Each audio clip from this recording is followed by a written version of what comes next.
Good afternoon, everyone. Thanks very much for joining tutorial number 5 of the Makeblock Steam on board online training course. Hope you're all doing well. For those of you that are new to the course, just to introduce myself, my name is Neil Taylor. I'm the senior trainer at Creative Hut, and Creative Hut are a STEAM education resource and training provider, and Makeblock are absolutely one of our key partners. So to introduce you to what they're usually focused on, they actually produce lots of great hands-on resources which are great for STEAM learning from early years all the way up into further and higher education. And you can see some examples of those on the screen here. So they deal in lots of robotics resources or different types of robotics resources, which again can be used from early years all the way up into those further and higher levels of learning. They also deal in lots of other great education technology. Resources and equipment like 3D printing and laser cutters. There's so many different ways in which you can use Makeblock resources. And what they go hand in hand with is free of charge programming software and, of course, curriculum materials that you can use make use of, to help you use them effectively in the classroom or at home. But in addition to that, what Makeblock have also developed is their STEAM on Board program.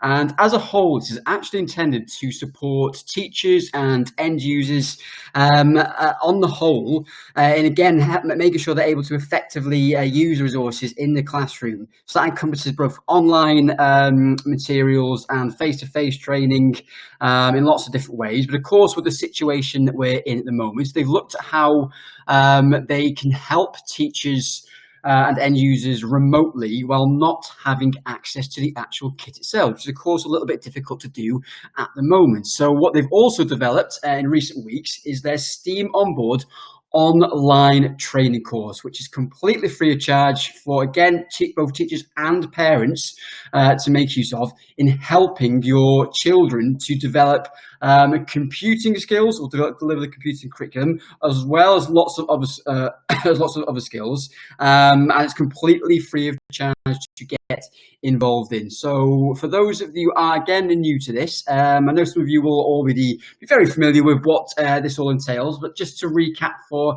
anyone who is brand new to this, the Makeblock STEAM on Board online training course is a total of 12 45-minute lessons, which you can deliver to your pupils or children. And it's great for ages, a range of ages from primary to secondary level.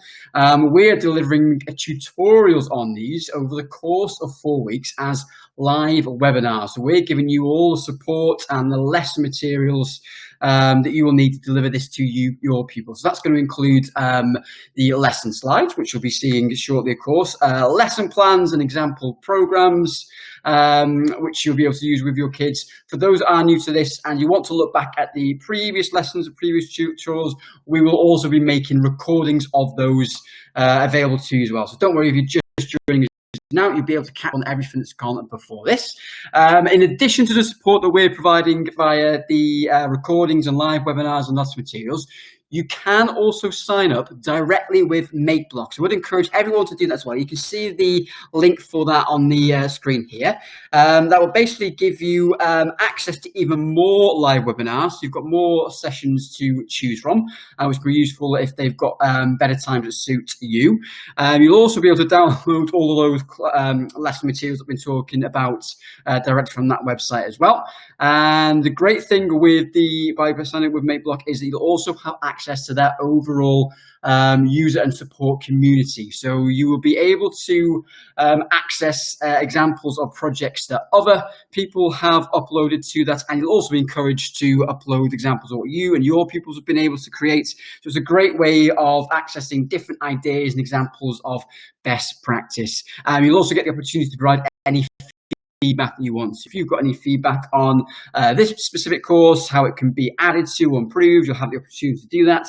And of course, you'll have access to all of this for all the other projects and support that I'll be offering via their Steam onboard program as a whole. The other thing that you'll need, of course, access to is the Makeblock 5 programming software, which is what all of this is based upon and that the children need to use. Again, it's completely free, can be downloaded from this link to different devices like tablets, iPads, laptops, desktops, or you can stream it within a browser as well. So you will be able to access that from this link. Don't worry if you haven't had a chance to do that yet. You won't necessarily need it to go through the tutorial itself.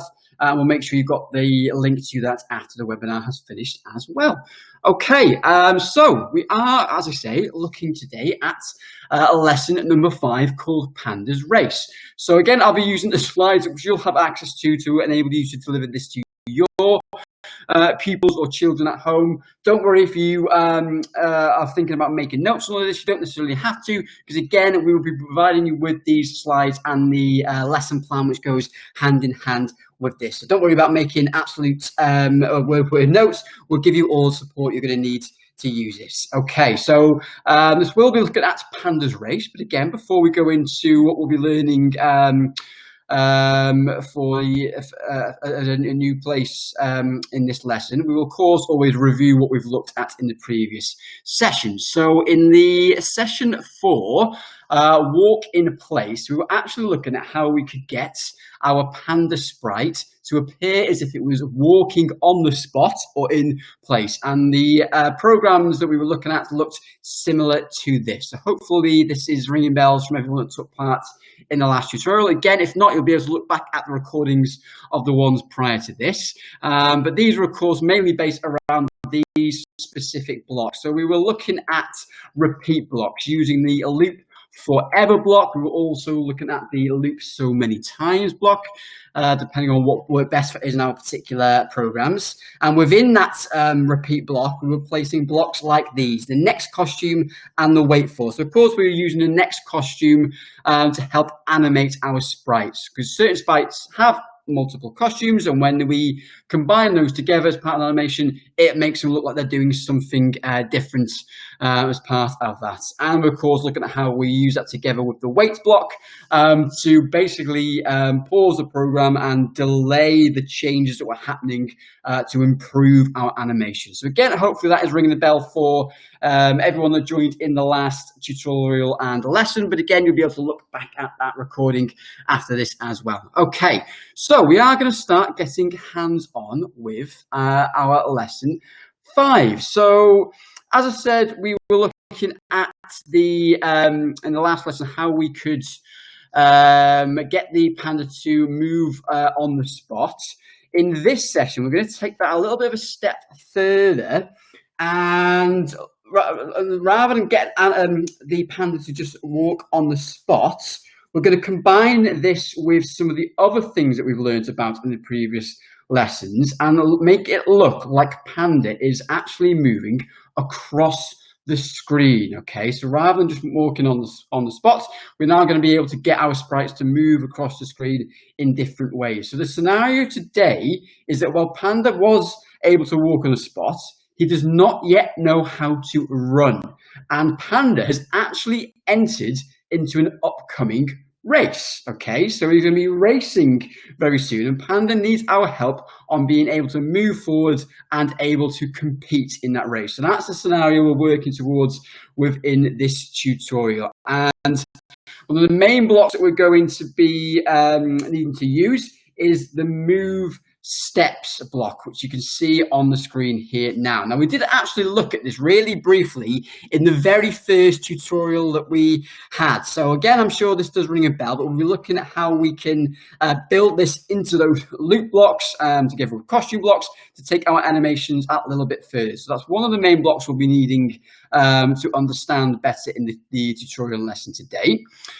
So we'll start to look exactly how we can use this. So we're going to go into that step-by-step process, which again, the children will be able to work through themselves. But let's work through this together on the screen now. So of course, our first step is always going to be opening the Makeblock software. And then we're going to need our event block, so the program will start when the green flag is clicked, and we're beginning with a loop again. So let's just do those first 2 steps first of all. So let's open up our Mblock software with the icon here, and it will load up in just a moment. Once we have got that, we will be able to bring in, first of all, our event block. Actually, first of all, of course, need to make sure I'm controlling a sprite. So I'm controlling my Panda sprite here. So let's go back to that event block now. And when green flag clicks, I'm also bringing in a forever loop block like so. Okay, so that's nice and easy, first 2 steps. We now want to bring in that move steps block. Okay, so you can see that is within the motion block area, but it was then could just to change it from 10 steps to just 1 step. Okay, so let's do that first of all. So I need to go down to my, straight at the top to move 10 steps. As I said in the guide, I actually want to change that to just 1 step. So now, just as a reminder, what that 1 step means is the number of pixels within that stage area. So that just means it will move 1 pixel or 1 step. Okay, so just clarify what that means. So we've done that part, nice and easy again. And now we also want to bring in that block we were working with in the last tutorial, the next costume. Okay, so we do also want Panda to change costume. So let's go back to our looks tab and look for that next costume block. Here it is. So we can just drag that into place. So we've got move 1 step, then next costume, and loop back to go through that same process again. So that is our step 4. And now it's wanting us to click the green button, the green flag in the stage area to run the program. So let's take a look at that and see if we get Panda walking. Just going to make this bigger with our maximize icon here. Press our green flag, and there we go. Off Panda goes, starting to walk, or you could say run, really, with the speed that legs are moving at across the stage until he gets to the far right of the stage. Okay, so that's our first program complete in getting Panda to start to run across the screen. So hopefully that's all making sense. So we can see with steps 6, 7, and 8, it's asking us to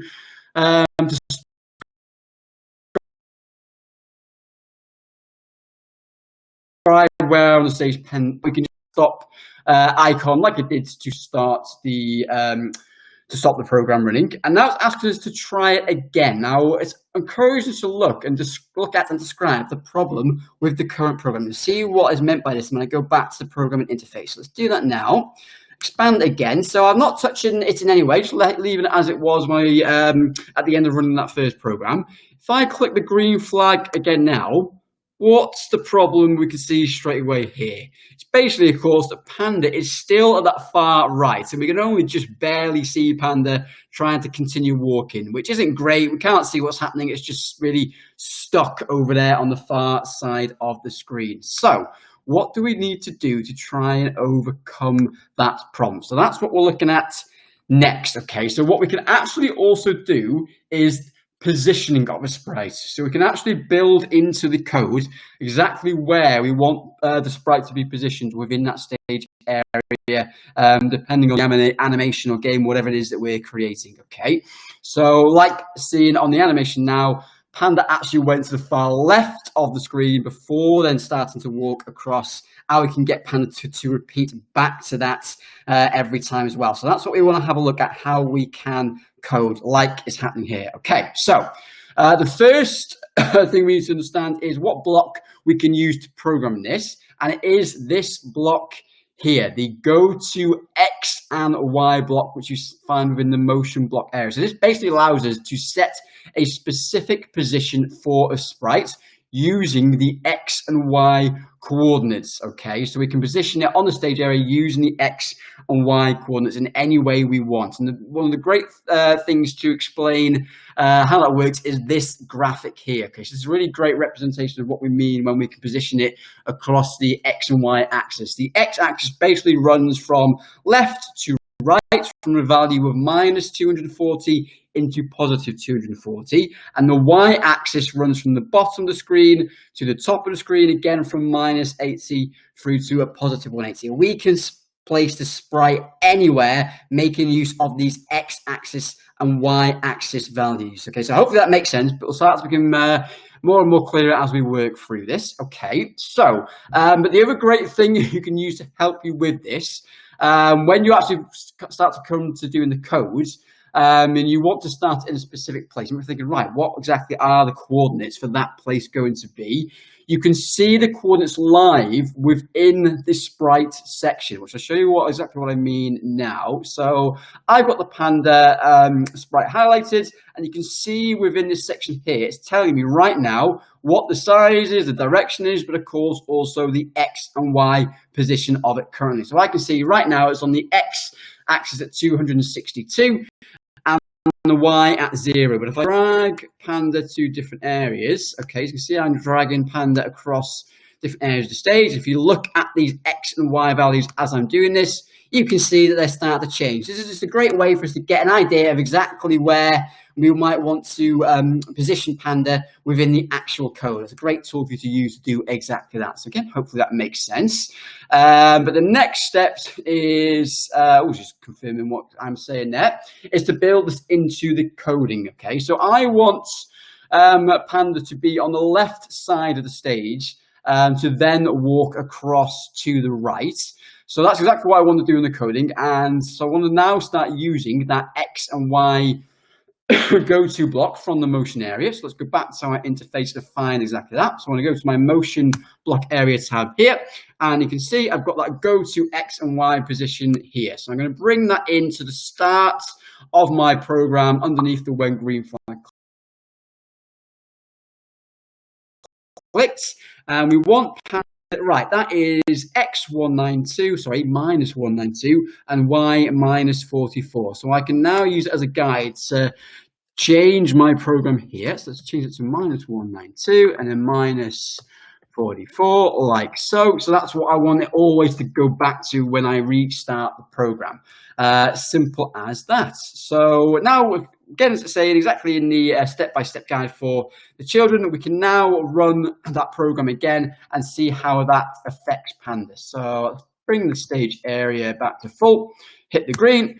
So you can see now Panda's going to keep on going from the left all the way across to the right. It's exactly as we've asked them to do. But if I stop that program now, and if I restart it, rather than Panda starting from position they're in now, they will go back to that left-hand side. Okay, so simple as that. So that's how we can use that X and Y to always ensure that Panda starts in the same place that we want them to. Okay, so again, hopefully that's making sense on how we use that X and Y block. But of course, we can start to expand on this in a lot more detail. So the next challenge within this, as I said before, we're actually imagining Panda is taking part in a race. Okay, so we need to start looking at how we can bring that to life, so we can now start to combine this new program that we'll learn about with everything else that we've been learning about in the previous tutorials. So we can start to bring in again backgrounds and multiple sprites, so Panda's got an audience or friends during the race. So that's what we're going to look at next. So I'm sure you'll be able to remember this. It's always good to recap where we found this. So we do first of all want to add backgrounds from the backgrounds library and a new sprite from the sprites library to start introducing new friends which are watching Panda take part in the race. So you can see we want the playground background and the boy 11 sprite. Okay, so let's take a look at exactly how we do that. So of course for the backgrounds we've got this section here. So I can simply go into backgrounds, select a specific one. So you can, if you remember, you've got all sorts of different themed backgrounds which you can choose from via these filters here, or if you know specifically which kind of backdrop you're looking for, you can start to type it into here. So I'm going to go for playground. You can see it comes straight up with this one, which I can select, then hit OK, and I now have that playground background within my stage area. But we also want to bring in a new sprite. So to do that, we're simply adding in a new sprite from this section here. And it did say that I want that boy one, but you've got all sorts of different types of people that you could bring into this. Don't necessarily have to stick to the step-by-step guides. You can bring in whatever you want. But let's do that one it suggested. So it said boy 11. Oh, I've put a space in when I shouldn't, which is this one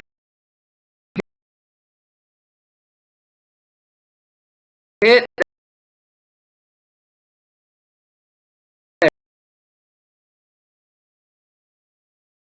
we go. So again, so in this, exactly what I'm going to do now. So you can see at the moment by default they're in a little bit of a strange position. But I'm going to say we want Panda over here, maybe actually a little bit lower down towards there.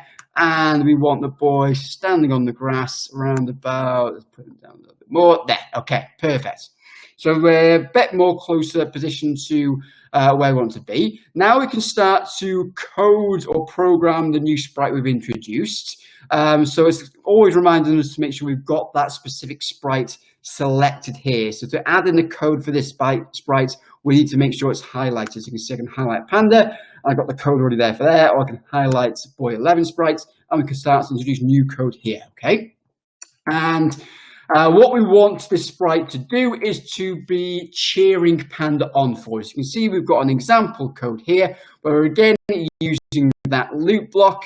We're using one of those blocks that we looked at in the previous lessons using speech, which was the say for so many seconds. Okay, so we can put in whatever we want for this, but let's go with this example. Say cheer for half a second, wait half a second to then loop back and repeat that action. So we want to again go to our events with the when green flag clicks. We want that forever block.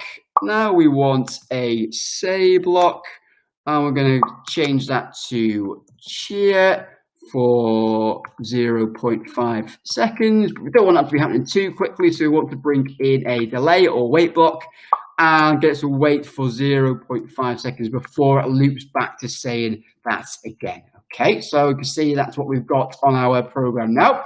And let's just see that in action. So let's make that bigger again. So now when we hit that green flag, we've got Panda. Oh, I didn't remember to change my positioning. So let's do that in a second. Now, but the reason I've done this as well, I want to show you something. You might have noticed there that while the boy is cheering, Panda is also going behind that sprite. So really, as part of this animation, this racetrack here is actually in front of the boy watching. So we need to be able to change that as well. So I'm going to quickly demonstrate exactly how you do that. So the way it works is, so first of all, actually, let's get Panda to change that X and Y position. So we actually want Panda bound here. So now it's minus 194 and minus 115. So let's change that to minus 194 and minus 115, like so. Okay, I think that's perfect.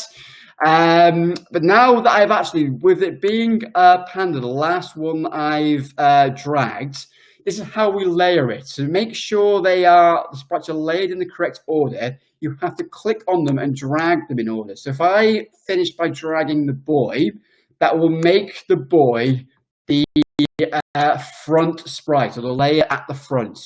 So to change that, I need to make sure that the last thing that I've done is click on and drag the Panda sprite. Okay, so that will now mean that Panda is at the front, or the front layer of the sprites. Hopefully that's making sense. Again, it'll start to become really clear when you start to use it yourself. We need to make sure that we click on them in order to create the correct layering for us. Okay, so that should now be right. Let's try that again. Let's hit our green flag. So you can see now we've got our new friend cheering them on, and yes, Panda is now laid in front of that sprite, running along as part of that race. Okay, so again, hopefully that is all making sense how we do that. You can see that with the cheer is flashing on and off due to those timing blocks that we were using within that code. So we said say cheer for half a second, then disappears, then waits for half a second, and loops back to bring up that cheer again. Simple as that. Okay. So while the kids could have been having to go step by step, it's now encouraging to try something a bit different and go on to some independent practice, and they basically want to develop the animation in any way they want, introducing more things happening, more people cheering them on, whatever they want, but it does give some structure to that as well. So within the independent practice, these are the first challenges. So it's now asking us to include a new sprite called Boy 15 who cheers on Panda, excuse me, when the green flag is clicked, but also changes costumes. So much like we did with Panda and newer tutorials where we could get sprites to change costumes, we'll be doing that as part of this animation as well. As we've been doing, we want Panda to move across the stage, and to start at the left-hand side of the stage. So it's just adding to what we've already been looking at. And there's no reason why the kids couldn't do something a little bit different to this. They can experiment. It is what they want to do anyway, but these are just the first steps that we want them to at least be able to carry out. So rather than build that up fully, I'm sure it's making sense how you would start to go about this. I'm going to bring in one that I have created before now. So let's bring in this one here. That we want to save that previous one I've got. So hopefully you can see I've got here my two sprite friends, the boy 11 and boy 15 here. I've actually, last time I was using this, Panda had already finished the race. So when we start the animation, Panda will come back to the start over here. Just to quickly show you what I brought into the boy 15 is that, say, you can do it for 0.5 seconds and change to the next costume. So the important thing to be aware of for this, we're using that next costume. We've only been able to do that on the boy 15 sprite and the Panda sprite, because they are the sprites that actually have multiple costumes built into them. Boy 11 sprite does not have multiple costumes. And the way you know that is by this. I just want to quickly show you how you would go about this or checking. So if I actually now go back to boy 15, you should hopefully be just about able to see you've got these two white icons demonstrating there is multiple costumes, and you can see them moving on here now. If that icon doesn't exist, unfortunately that sprite doesn't have multiple costumes. So you can see from some of these, the rest of them don't actually have multiple. They would just be static sprites in terms of costume changes. Okay, so you need to be looking out for that icon to make sure they can actually change between different costumes. Okay, so hopefully that makes sense. It's going to cancel that off because we've already got that sprite in. So yeah, at the moment I've just added this by bringing in that new code for boy 15, but the rest of the code for Panda and boy 11 is really similar to what we're looking at in the step-by-step. I've just changed the say blocks around a little bit. So let's now take a look at this in action. Now green flag, and Panda is going to go back off the left, and you can see they've still got the first sprite cheering them on with slightly different, but we've got the second friend now animating right with the next costume block, and also cheering Panda on at the same time as he wins the race. Okay, so hopefully that is making sense. If you do want to use that specific program to look at more detail, I will be sending you this as an example after the tutorial as well. But that's something, again, which they can start off with for this specific activity. That is the first stage in the independent practice. But like with all the other lessons and tutorials, we've, of course, got extension activities. And this is, again, where it's giving you examples of what the pupils can have a go at to add to the animation and the task even further. But again, if they want to try different things, adapt this even more, encourage them to do that. Again, it's what they'll naturally want to do and have a go at anyway. These are just suggestions of how they can extend on it. So you can see you've got 4 to cheer for Panda. Have Panda say something before the start of the race. We can trigger the race or the program with something different rather than the green flag. Press it could be using the space key or any other key on the board. And it's also encourages to change the appearance of the boy 11 sprite using transformations. So while they don't have multiple costumes, we can animate it using transformations. So again, remember that is one that we looked at in the previous tutorial, so we can bring that into this activity as well. So again, I'm not going to build this up fully from scratch.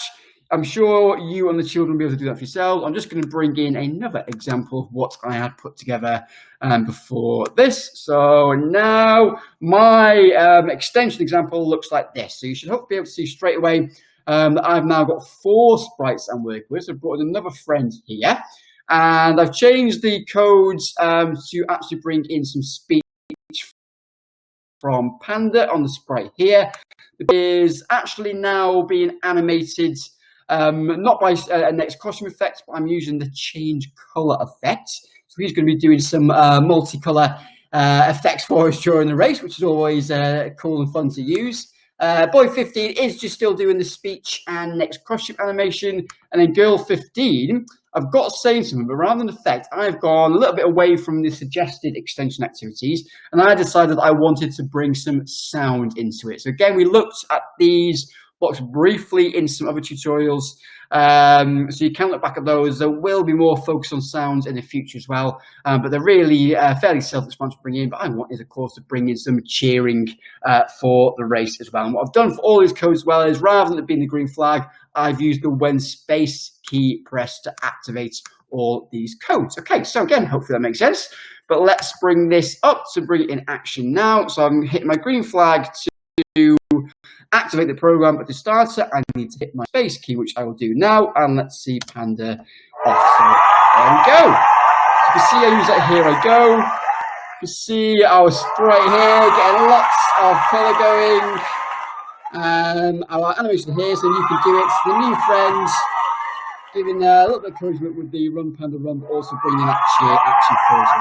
And it's as simple as that. I just stop the program with the stop icon here. Okay, so that was my attempts at the extension activity. Again, I'm sure that you and your pupils will be able to come up with something even more creative than that, but hopefully that has helped on exactly how you can go through this lesson and what it is helping you and the children to achieve.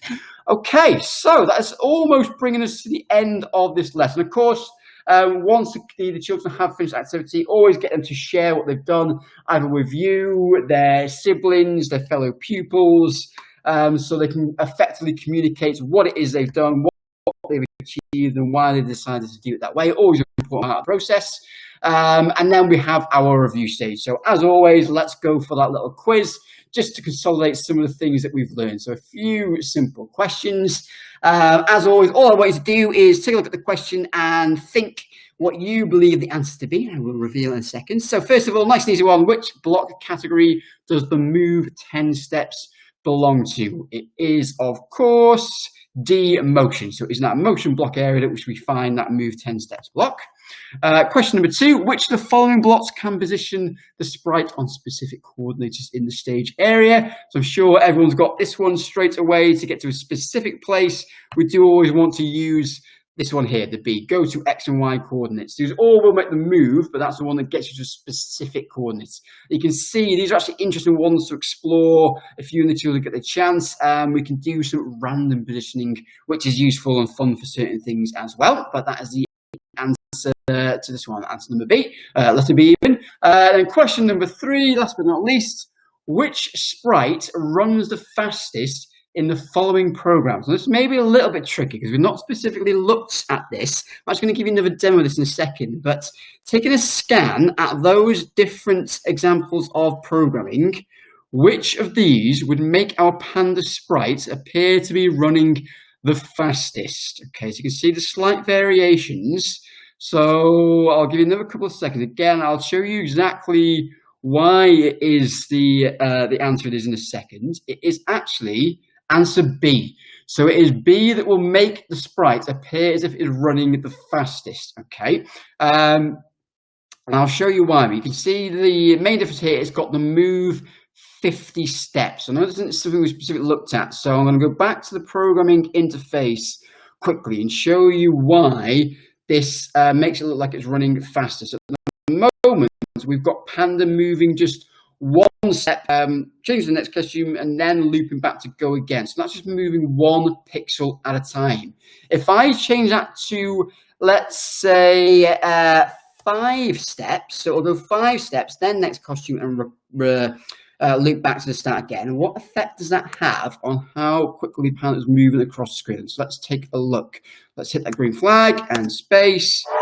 Okay, so you can see straight away, hopefully, Panda is running a lot faster than usual. So that's just, we've increased it from 1 step to 5 steps. If we do that to 10 steps, let's try that again as well, the green flag. So sprinting really fast across the screen there. And just to show you one last time with that example within the quiz, if I change that to 50 steps and bring that back up, and green flag and space. And it's unbelievably quick. We've got Panda acting like Usain Bolt almost. So that's why that is which code gets the sprite to run the fastest. Again, that's something that your children can experiment with. Quite a fun one to bring to animation as well. Okay, and that's everything for lesson number 5, Panda's Race. So again, thank you very much for watching this tutorial. Hope you're looking forward to using that lesson with your pupils as well. Again, we'll make sure we'll be sending you all these materials on email, so you will have these exact same slides I've just been going through, together with the full lesson plan to guide you through that, giving you the information on how long you might expect each stage to take, example things to bring up in conversation, and how to answer any questions that the kids might be answering. So you've got all the support you need. We will be sending that through together with, of course, the example Mblock programs to help you in that as well. But of course, as always, once you're working through this, if you've got any questions whatsoever on this tutorial or any of the previous tutorials, please do always get in touch with us on info@creative-hut.com. We will be sending, check out everything else that we do and can help on our website. And if you want to share any of the work that you're doing, please feel free to tag us on our social media channels, which you can see here as well. We'd love to see examples of what you're able to create. But thank you very much again for joining the tutorial. We'll hopefully see you online for the future ones. You can find the schedule for that on Eventbrite. We'll also send you details of that in email as well. And we hope you can join us. So thank you very much again. Have a great afternoon. Bye for now.